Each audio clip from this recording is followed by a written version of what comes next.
Good morning 11th class बच्चों। Business के topic को आगे बढ़ाते हैं, है ना। लास्ट टॉपिक हमने डिस्कस किया था HUF यानी हिंदू अनडिवाइडेड फैमिली के बारे में। कैसे फ्रेम होती है, क्या क्या इसकी कंडीशंस होती हैं, इसके फीचर्स क्या क्या होते हैं। कुछ हमने इसके बाद थोड़ा सा डिस्कशन किया था पार्टनरशिप का। पार्टनरशिप की डेफिनेशन हुआ करती थी, partnership is a relation between 2 or more person who have agreed to share the profit, है ना। Business carry on by all or acting for all of them, है ना। तो ये थी हमारी पार्टनरशिप एक्ट की डेफिनेशन। इसके बारे में हमने पार्टनरशिप कैसे फ्रेम होती है, पार्टनरशिप डीड क्या होती है, हमने ये भी जाना। पार्टनरशिप डीड का मतलब क्या बताया था कि पार्टनरों के बीच में जो एग्रीमेंट होता है, ठीक है। ध्यान देना, मैं फिर दोबारा डिस्कस कर रहा हूँ। पार्टनरशिप डीड, इसको बोलते हैं डीड। दो पार्टनर हैं या 3 पार्टनर हैं, इन तीनों के बीच में एक रिटन पेपर पर पार्टनरशिप की टर्म्स एंड कंडीशन लगी। यानी इसका नेम क्या होगा, ऑब्जेक्ट क्या होगा बिजनेस का, ठीक है, और सिचुएटेड कहाँ होगी ये, ठीक है, और नेचर कौन सा होगा। तो ऐसी ऐसी कैपिटल रेशो क्या होगी, कैपिटल कंट्रीब्यूशन, कौन कितना पैसा लगाएगा, प्रॉफिट शेयरिंग रेशो क्या होगी, है ना। तो ऐसी ऐसी कंडीशन लिखी होंगी और उस पर तीनों पार्टनर साइन कर देते हैं, ठीक है।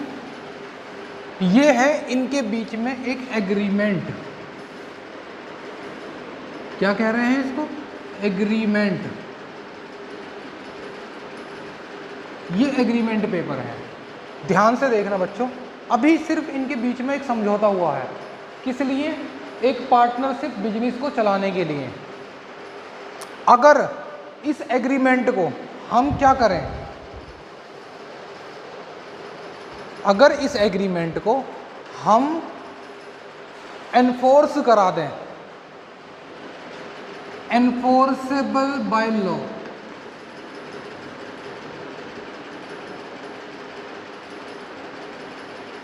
यानी कानून द्वारा सत्यापित करा दें, इस पर लीगल मोहर लगवा दें। कैसे लगेगी इस पर, एनफोर्सेबल बाय लॉ का मतलब इस एग्रीमेंट पेपर को जाएंगे और नोटरी ऑफिस में जाना है, यानी एक्ट या तो नोटरी पब्लिक के पास जाना है।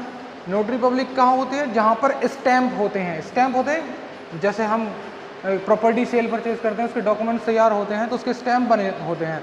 उन स्टैम्पों को एक एडवोकेट क्या करता है, नोटरी ऑफिसर से जाकर मोहर लगवा लेता है, यानी रजिस्टर करा लेता है, रजिस्ट्रार बोलते हैं जिसको। तो ऐसा ही रजिस्ट्रार बैठा होगा पार्टनरशिप एक्ट के ऑफिस में। उस एक्ट को या रजिस्ट्रार को, नोटरी पब्लिक को, ठीक है, चाहे वो हम इसको एक्ट से रजिस्ट्रार करा रहे हैं, एक्ट से ही तो करा रहे हैं रजिस्ट्रार। तो जब हम इस एक्ट में जाकर इस एग्रीमेंट को रजिस्टर्ड करा लेंगे, जब इस एग्रीमेंट को रजिस्टर्ड करा लेंगे तो क्या होगा, ये एनफोर्स बाय लॉ हो जाएगा, यानी इस पर कानूनी सहमति हो जाएगी। अभी तक तो ये इन दोनों के बीच की थी, अब गवाह कौन हो गया, लॉ इसका गवाह बन गया कि हाँ इनके बीच में ये एग्रीमेंट था। इससे पहले नहीं था। कब बना, जब हमने रजिस्ट्रार ऑफिसर से इसकी रजिस्ट्री करा ली, इस डॉक्यूमेंट्स पेपर की। यानी अगर हम सिंपली एक पेपर, एक ब्लैंक पेपर लिया, उस पर कुछ एग्रीमेंट साइन कर दिया कि मैं ये प्रॉमिस करता हूँ कि ये होना है ना, या फिर ये एग्रीमेंट कर लिया, तो वो सिंपली एन एग्रीमेंट है। लेकिन अगर मैं उसी बातों को एक स्टैम्प पर लिखकर रजिस्ट्रार ऑफिसर से रजिस्ट्री करा लूँ, तो फिर एक गवर्नमेंट ऑफिसर ने उसको रजिस्टर कर दिया है और उसको एनफोर्स कर दिया लॉ द्वारा, यानी अब इसकी गारंटी हो गई लॉ की कि हाँ, वो भी कह रहा है कि हाँ इनके बीच में ये सहमति हुई है, ठीक है। तो when an agreement become enforceable by law, it's become partnership deed, यानी ये एग्रीमेंट डीड बन जाएगा। क्या बन गया अब ये, डीड। ध्यान रखना, इस एग्रीमेंट पेपर को ही हम डीड कह रहे हैं, लेकिन डीड तब है जब वो एनफोर्सेबल बाय लॉ हो जाएगा। ठीक है बात यहाँ तक। इसके बाद हमने कुछ म्यूचुअल एजेंसी की बात भी करी थी। समझ में आया था म्यूचुअल एजेंसी के ABC 3 पार्टनर हैं और ये बिजनेस में बैठता है, ये दोनों नहीं बैठते। ठीक है, तो ए ने क्या करा, मैं म्यूचुअल एजेंसी की बात कर रहा हूँ। म्यूचुअल एजेंसी का मतलब क्या था, एक्ट की डेफिनेशन में लिखा हुआ था business carry on by all but acting for all of them. All business carry on by all or one of them but acting for all of them, ये था म्यूचुअल एजेंसी का word. ठीक है, इसका मतलब म्यूचुअल एजेंसी था। Mutual agency का meaning क्या होता है मैं समझाता हूँ फिर दोबारा से। ये बिजनेस में बैठता है, यानी फर्म जो है उसको देख रेख ये करता है, ये नहीं है इन्होंने पैसे लगाकर आराम से घर बैठे हैं, बहुत पैसे लगाए इन्होंने। ठीक है, पढ़ा लिखा व्यक्ति ये है। लेकिन क्या हुआ, एक थर्ड पार्टी है मिस्टर जेड, इसने ये जो फर्म है, फर्म का मतलब पार्टनरशिप फर्म, अब के बाद जो भी फर्म का वर्ड यूज़ करूँगा वो पार्टनरशिप फर्म के लिए होगा।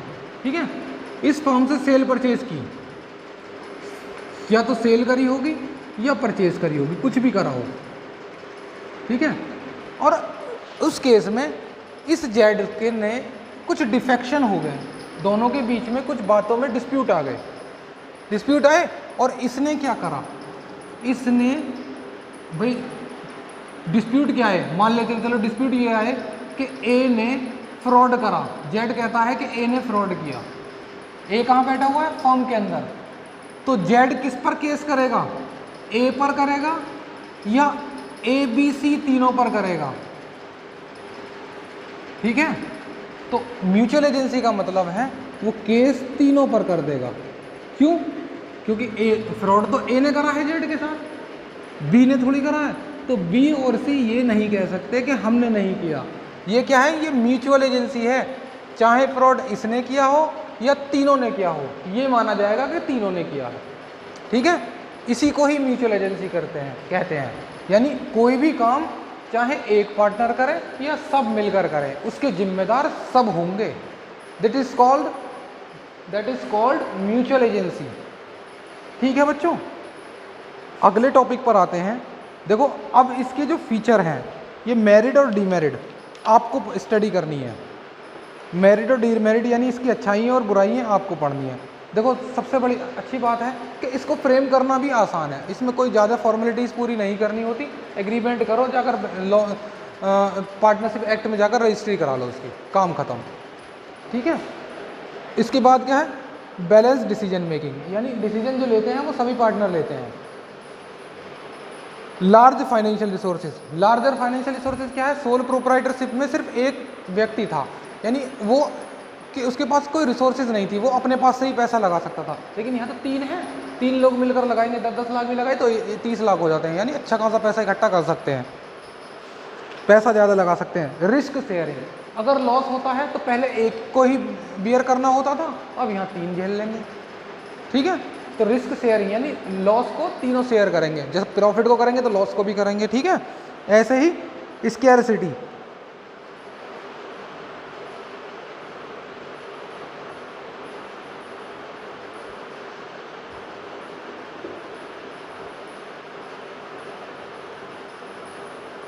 तो स्कैरसिटी नहीं सेक्रेसी है ये।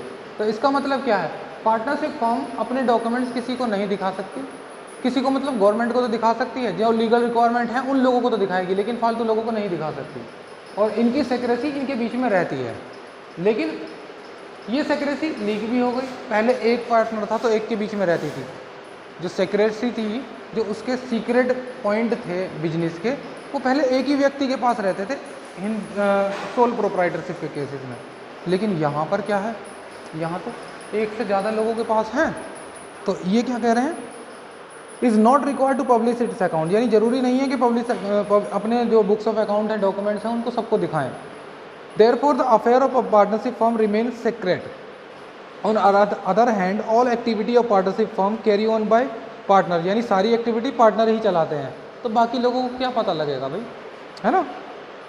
ऐसे ही बुराइयाँ क्या हैं, बुराइयाँ ये हैं कि इसकी लाइबिलिटी अनलिमिटेड है। अगर लॉस फर्म को हो जाए तो उस लॉस को ये सब बियर करेंगे। और लॉस इतना हो गया कैसे, मानो ए की पर्सनल प्रॉपर्टी है 1 लाख की, इसके पास इससे ज़्यादा प्रॉपर्टी नहीं है। बी की प्रॉपर्टी है 50 लाख की, ठीक है। सी की प्रॉपर्टी है 10 लाख की। तो ये तीनों हैं। अब मानो फर्म को लॉस हो गया कितने का, 6 लाख का। ए कहाँ से लेकर आएगा भाई, ये तो चलो दे देंगे। ए अपनी 1 लाख की प्रॉपर्टी पर्सनल सेल करेगा, उसके बाद भी कर्ज लेकर कहीं से भी ला कर देगा।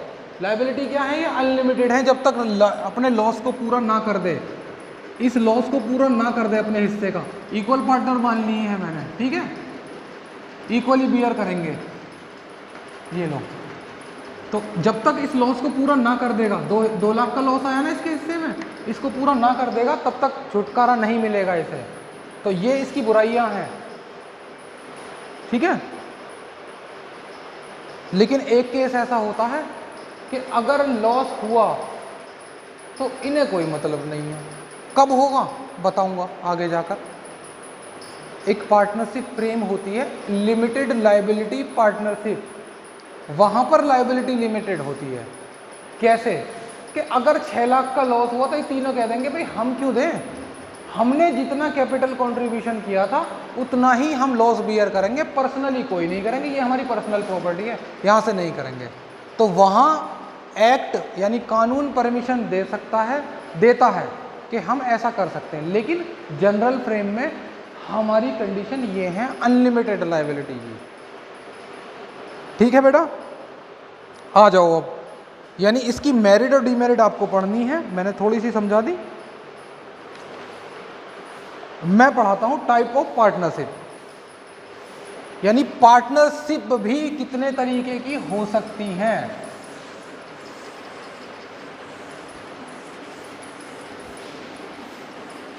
जब हम बिजनेस करते हैं पार्टनरशिप फर्म का, तो वो उनके भी टाइप हो सकते हैं।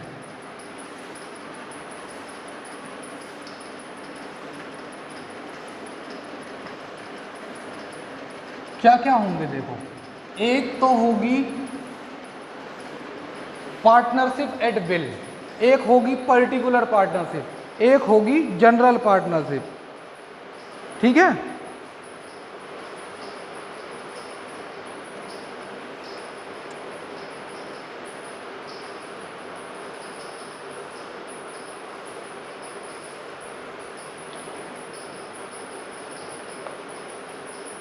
चलो लिखें। एक थी हमारी जनरल पार्टनरशिप,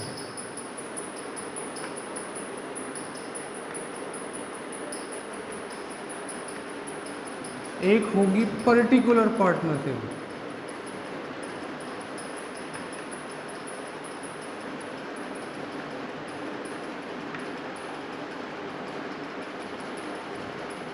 एक होगी पार्टनरशिप एट विल,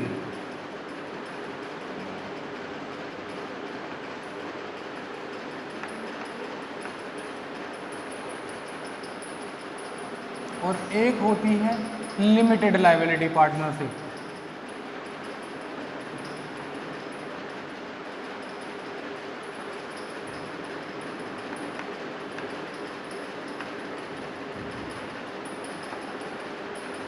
तो सबसे पहले इसको ही पूरा कर देते हैं। अभी डिस्कशन किया था मैंने लिमिटेड लायबिलिटी पार्टनरशिप को। क्या था लिमिटेड लायबिलिटी पार्टनरशिप का मतलब कि पार्टनर ने, फिर एग्जांपल समझ लो कि ये 3 पार्टनर थे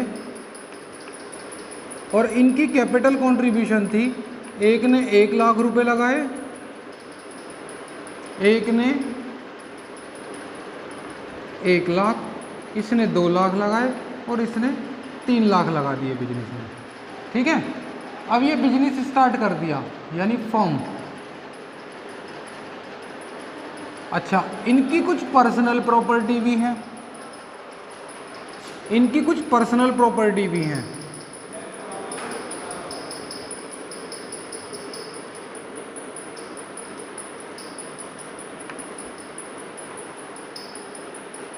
ए की कितनी है, मान लेते हैं 5 लाख की प्रॉपर्टी है। बी की कितनी है, 50 लाख की प्रॉपर्टी है। सी की कितनी है, 1 करोड़ की प्रॉपर्टी है। ऐसे ऐसे इनकी प्राइवेट प्रॉपर्टी है। अब बिजनेस को मानो लॉस हो गया, लॉस कितने का हो गया, लॉस हो गया। अच्छा, इनकी जो रेशो है वो जो प्रॉफिट शेयरिंग रेशो है यानी PSR जो है वो इक्वली बांटते हैं। मान लिया हमने इक्वली डिस्ट्रीब्यूट करते हैं, ठीक है। बिजनेस को लॉस हो गया 20 लाख रुपए का या 18 लाख रुपए का,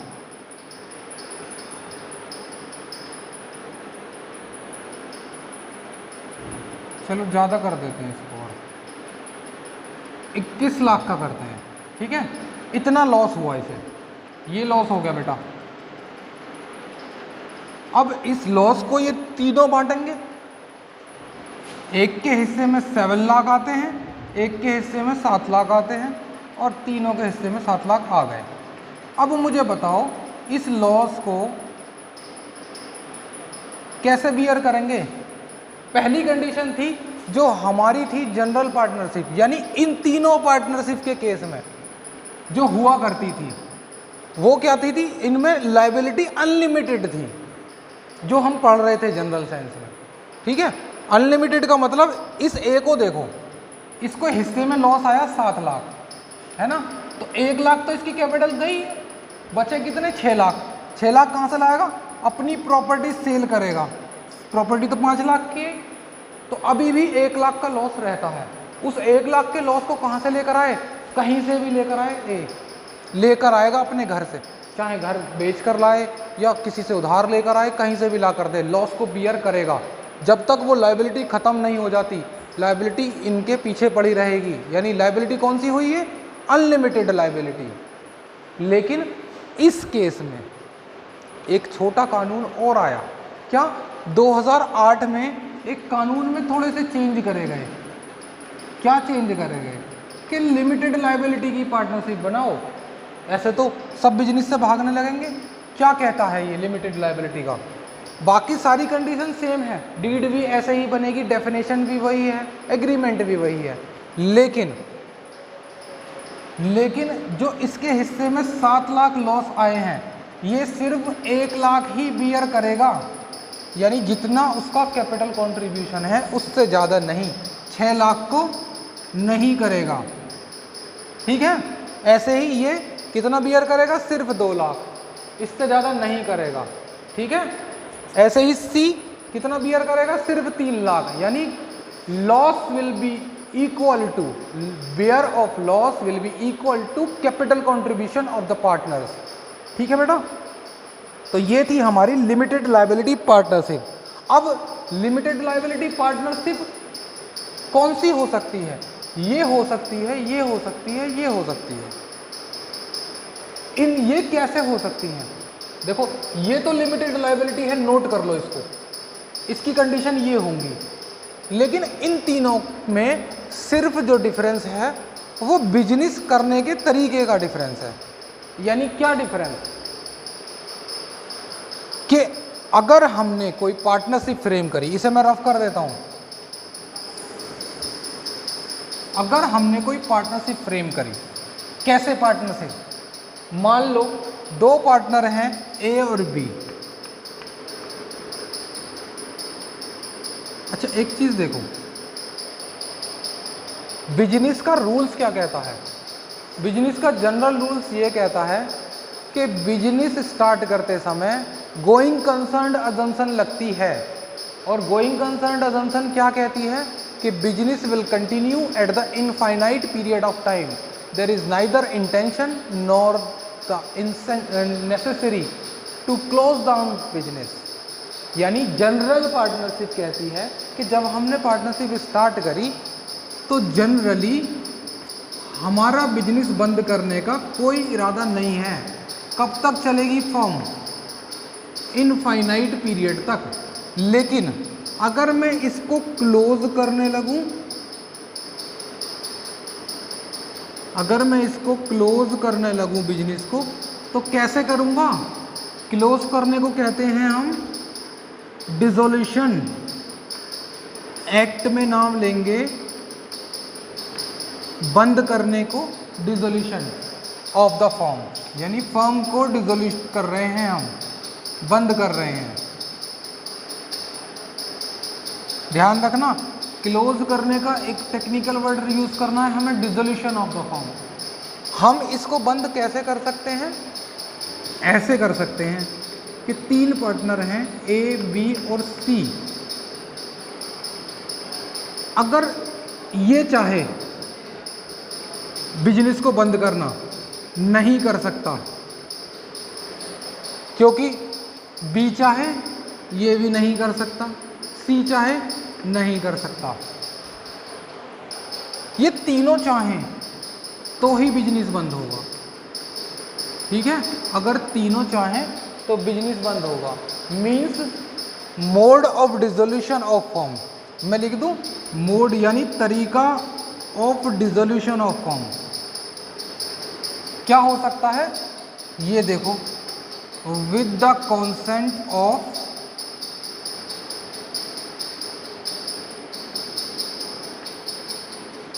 ऑल पार्टनर,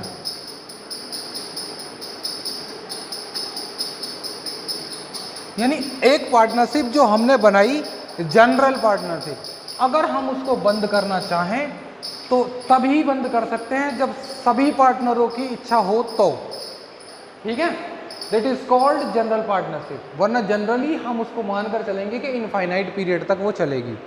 लेकिन एक होती है पर्टिकुलर पार्टनरशिप, इसके 2 तरीके होंगे। एक तो होगा पर्टिकुलर वेंचर,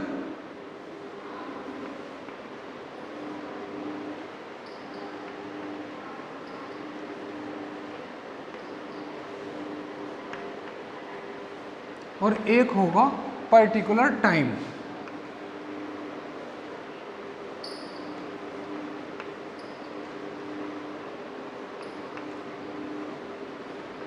ठीक है बच्चों, अब देखो पर्टिकुलर पार्टनरशिप क्या कहती है। पर्टिकुलर पार्टनरशिप कहती है कि अगर हमने कोई बिजनेस किसी पर्टिकुलर टाइम के लिए या पर्टिकुलर काम के लिए शुरू किया। कैसे? 3 पार्टनर हैं ए, बी, सी, इन्होंने एक बिजनेस स्टार्ट किया। बिजनेस में क्या करना है? एक बिल्डिंग बनाने का ठेका ले लिया, है ना, कॉन्ट्रैक्ट साइन किया कि ये तीनों मिलकर एक बिल्डिंग बनाएंगे और उस बिल्डिंग के फ्लैट को बेचेंगे। ठीक है, अब मुझे बताओ कि जब ये तीनों ने एग्रीमेंट किया बिल्डिंग बनाने का और उसको बेचने का, उससे जो प्रॉफिट होगा वो तीनों बांट लेंगे, जो भी इनकी एग्रीड रेशो होगी। लेकिन ये मुझे बताओ कि जैसे ही बिल्डिंग बनती है और उसके सभी फ्लैट बिक जाते हैं, उसके बाद क्या करेंगे ये तीनों बिजनेस के में? क्योंकि बिजनेस करते समय हमें ये डिस्क्लोज करना होगा कि हमारा बिजनेस का नेचर क्या है और बिजनेस किस लिए कर रहे हैं। अब इन्होंने डिस्क्लोज किया कि हम बिल्डिंग बनाएंगे और उसको फ्लैटों को बेच देंगे, प्रॉफिट कमाकर आराम से बैठ जाएंगे। ठीक है, लेकिन बिल्डिंग बन गई, कंप्लीट हो गई, फिर क्या हुआ? इस पार्टनरशिप को कहेंगे हम पर्टिकुलर पार्टनरशिप। यानी ये जो बिजनेस हमने फ्रेम किया ये किसी पर्टिकुलर वर्क के लिए किया। यहाँ पर जो हमने बिजनेस स्टार्ट किया यहाँ पर्टिकुलर नहीं था, हमने कहा कि हमने रेडीमेड की दुकान चलानी है। ठीक है, या एक कार मैन्युफैक्चरिंग यूनिट लगानी है, कार बनाने वाली यूनिट। ठीक है, तो क्या कार बनाने के बाद बिजनेस खत्म होएगा? कार बनाते रहेंगे, बेचते रहेंगे, कार बनाते रहेंगे, बेचते रहेंगे, रेडीमेड की दुकान चलती रहेगी। लेकिन यहाँ पर क्या हुआ कि इन्होंने एक बिल्डिंग बनाने का ठेका लिया और उसको बनाकर बेच दिया। ठेका कॉन्ट्रैक्ट नहीं, या बिल्डिंग कोई पर्टिकुलर बिल्डिंग। ठीक है, एक और एग्जाम्पल देते हैं क्योंकि एक एग्जाम्पल से तुम्हारा भला नहीं होने वाला। ठीक है, ये 2-3 पार्टनर थे ए, बी, सी। दीपावली का फेस्टिवल आने वाला है और दीपावली के फेस्टिवल पर इनको पैसों की ज़रूरत है, कुछ अर्न करना चाहते हैं। क्या अर्न का चाहते हैं और क्या करना चाहते हैं? बेटा ये एक क्रैकर्स यानी पटाखे होते हैं ना, क्रैकर्स, रॉकेट, बॉम्ब और फुलझड़ी वगैरह दीपावली पर उनको सेल करते हैं, है ना, उसकी दुकान लगाना चाहते हैं। लेकिन जब ये उसकी दुकान लगाएंगे उससे होने वाले प्रॉफिट को ये बांटेंगे, ठीक है, समझ में आती है बात। दीपावली ख़त्म होने के बाद क्या करेंगे? बिजनेस में क्या फर्म के एग्रीमेंट में क्या डिस्क्लोज किया कि इनका जो बिजनेस था वो ये था, पर्टिकुलर बिजनेस, लेकिन वो पर्टिकुलर काम पूरा होते के साथ ही ऑटोमेटिक ख़त्म हो जाएगा, ठीक है। तो ऐसे बिजनेस, एक और एग्जांपल दो सर, है ना, क्योंकि दो से नहीं भला हो रहा। चलो ठीक है, एक और लेते हैं। स्याना से की जो मेन रोड जाती है, हाईवे, ये कुछ समय बाद बनना शुरू हो जाएगा, है ना। कहाँ से बनेगा? गढ़ से बुलंदशहर तक बनना शुरू हो जाएगा, ठीक है। कोई रोड बनाने का ठेका लिया, कॉन्ट्रैक्ट लिया। अब कॉन्ट्रैक्ट लिया है, अकेले के बस की नहीं है, 3 मिलकर काम करना चाहते हैं। तीनों ने मिलकर उस कॉन्ट्रैक्ट को साइन कर दिया। कॉन्ट्रैक्ट देती कौन है? गवर्नमेंट ही देती है ना। तो कॉन्ट्रैक्ट साइन किया। अब गवर्नमेंट कहेगी क्या बिजनेस करते हो भाई? वो पार्टनरशिप है हमारी रजिस्टर्ड, ये लो, हमने एक्ट में रजिस्टर्ड करा रखे है। अच्छा ठीक है। तो जैसे ही वो पार्टनरशिप इन्होंने रजिस्टर्ड कराई, किस लिए कराई? उस रोड को बनाने के लिए रजिस्टर्ड कराई। जैसे ही ये रोड कंप्लीट हो जाएगा, इनका बिजनेस ऑटोमेटिकली बंद हो जाएगा, यानी वो फर्म ऑटोमेटिकली बंद हो जाएगी, क्योंकि इसके बाद वो कुछ और नहीं कर पाएंगे, क्योंकि इन्होंने पहले ही डिस्क्लोज किया था कि ये 50 किलोमीटर्स का जो पार्ट है रोड का, उसको कंस्ट्रक्ट करना है। और जैसे ही वो कंप्लीट हो जाएगा, इनकी पार्टनरशिप शट डाउन हो जाएगी। तो वो पार्टनरशिप कौन सी हुई? पर्टिकुलर काम के लिए। और पर्टिकुलर भी दो तरह के थे कि अगर हमने कोई पर्टिकुलर काम लिया है तो वो पर्टिकुलर काम पूरा होते के साथ ही बंद हो जाएगी, यानी उसे कहेंगे पर्टिकुलर वेंचर, लेकिन पर्टिकुलर टाइम के लिए की है। जैसे हमने 2 महीने के लिए कोई काम शुरू करा तो 2 महीने बाद वो ऑटोमेटिक बंद हो जाएगा। दीपावली के लिए कितने दिन के लिए करा होगा? 10-15 दिन की पार्टनरशिप, ठीक है। तो उसको हम कह रहे हैं पर्टिकुलर पार्टनरशिप में कौन सी वाली? पर्टिकुलर टाइम के लिए दे रखी है, फिक्स पीरियड पार्टनरशिप, यहाँ पीरियड फिक्स है। तो इसका जो एंड होगा, यानी मोड ऑफ डिसोल्यूशन होगा, मैं इसकी बात कर रहा हूँ। एक तो ये हो गया इसका मोड ऑफ डिसोल्यूशन, इसका जो मोड ऑफ डिसोल्यूशन होगा with the completion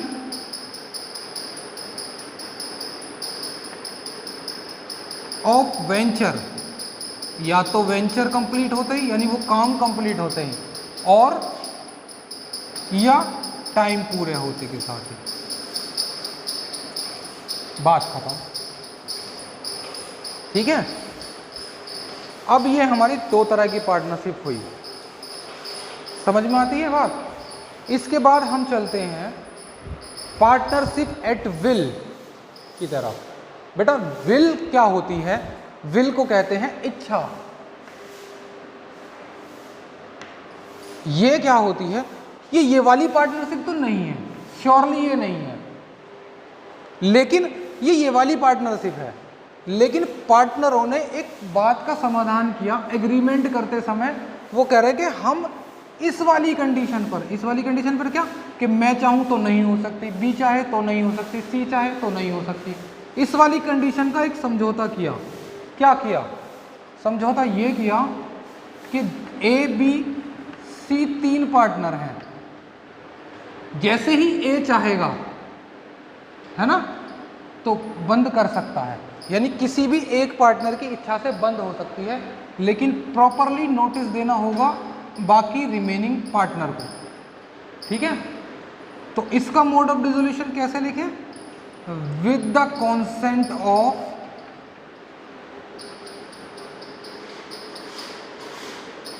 any partner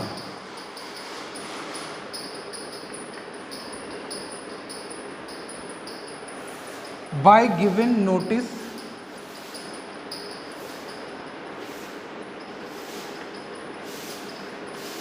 to other, ठीक है, with the consent of all partner. की पॉइंट क्या है? ऑल। की पॉइंट क्या है? एनी, कोई भी पार्टनर चाहे कर सकता है, बाकियों को नोटिस देगा, बिजनेस को बंद कर देगा।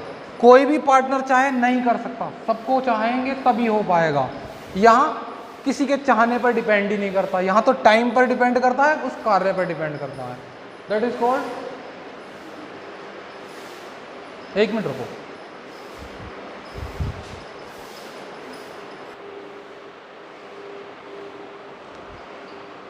तो बच्चों ये थे हमारे पार्टनरशिप के मोड।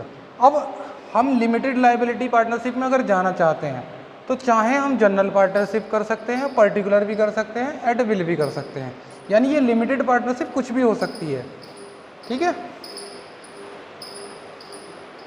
खत्म बात बेटा। इसके बाद हम आगे चलेंगे नेक्स्ट टॉपिक पर, नेक्स्ट वीडियो में टाइप्स ऑफ पार्टनर पढ़ेंगे। इसके मेरिट और डीमेरिट जरूर पढ़ने बेटा आपको।